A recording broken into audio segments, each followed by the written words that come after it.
सुप्रभात बच्चों, मेरा नाम पायल अग्रवाल है। मैं हूं आपकी हिंदी की अध्यापिका। बच्चों, आज हम पढ़ेंगे पाठ 10 पर्यायवाची शब्द या समानार्थी शब्द। ये कौन से होते हैं बच्चों? जैसे हम कहते हैं पेड़।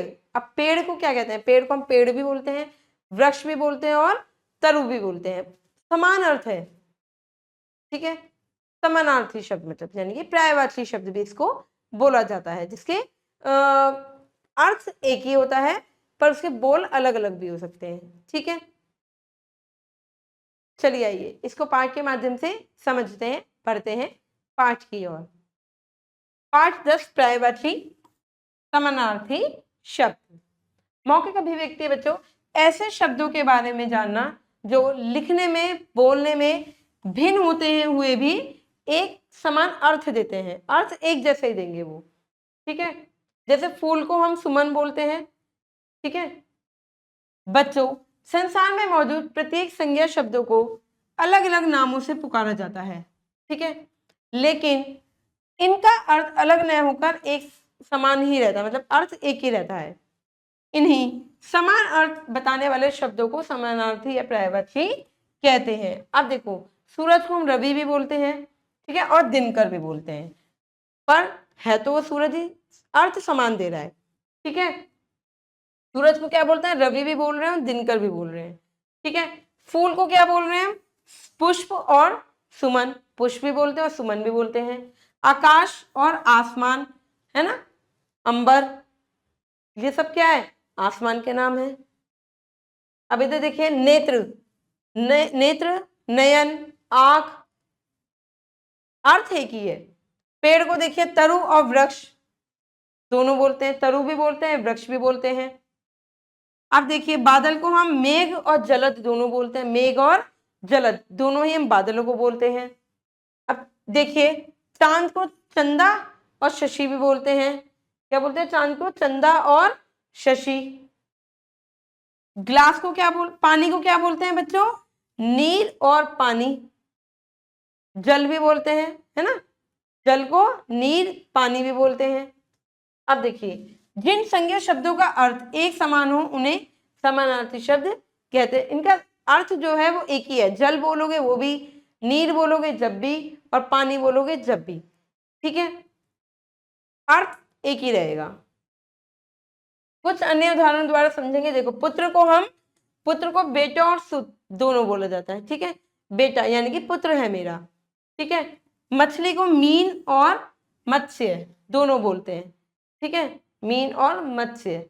इधर देखिए, बाग को हम उपवन और बगीचा भी बोलते हैं, उपवन भी बोलते हैं और बगीचा भी बोलते हैं। माता को अम्मा और माँ भी बोलते हैं, ठीक है, बोलते हैं ना, माता, मम्मी, अम्मा, माँ, बहुत सारे शब्द हैं ऐसे, पर मतलब उसका अर्थ उसका एक ही है।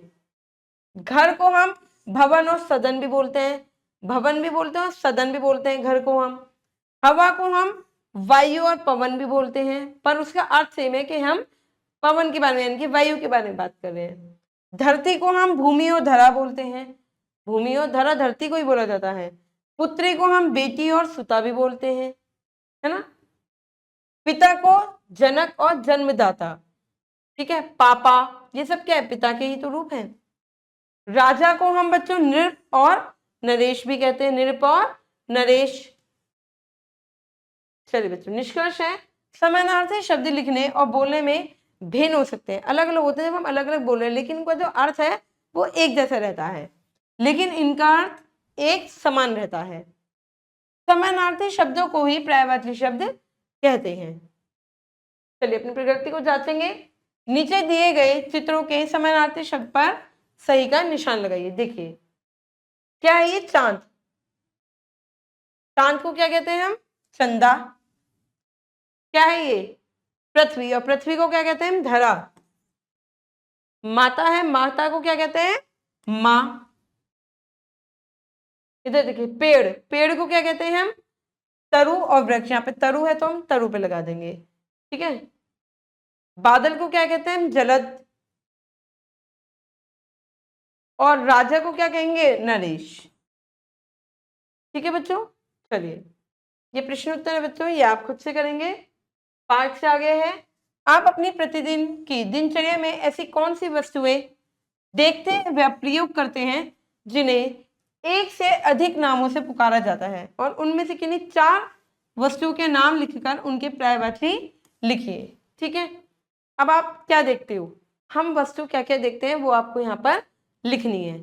ठीक है, जैसे भाई हम सूरज देख रहे हैं, ठीक है, वस्तु नहीं है बट आप लिख सकते हैं सूरज। ठीक है, सूरज को हम रवि भी कहते हैं, पर्यायवाची रवि कहते हैं। ठीक है, चंदा को हम चांद कहते हैं, चंदा या चंद्रमा, चांद, है ना। दिनकर भी कहते हैं सूर्य को।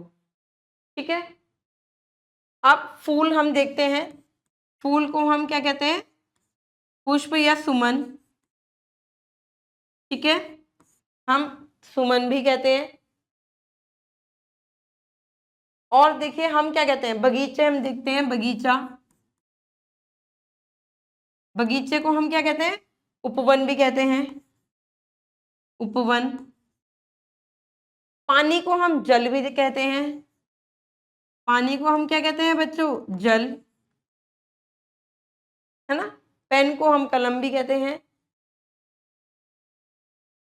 हाथ को हम पानी भी कहते हैं, है ना, हाथ को हम क्या कहते हैं, पानी। ठीक है, अब देखिए बच्चों ये भाषा अध्ययन है, ये आपको खुद से करने हैं।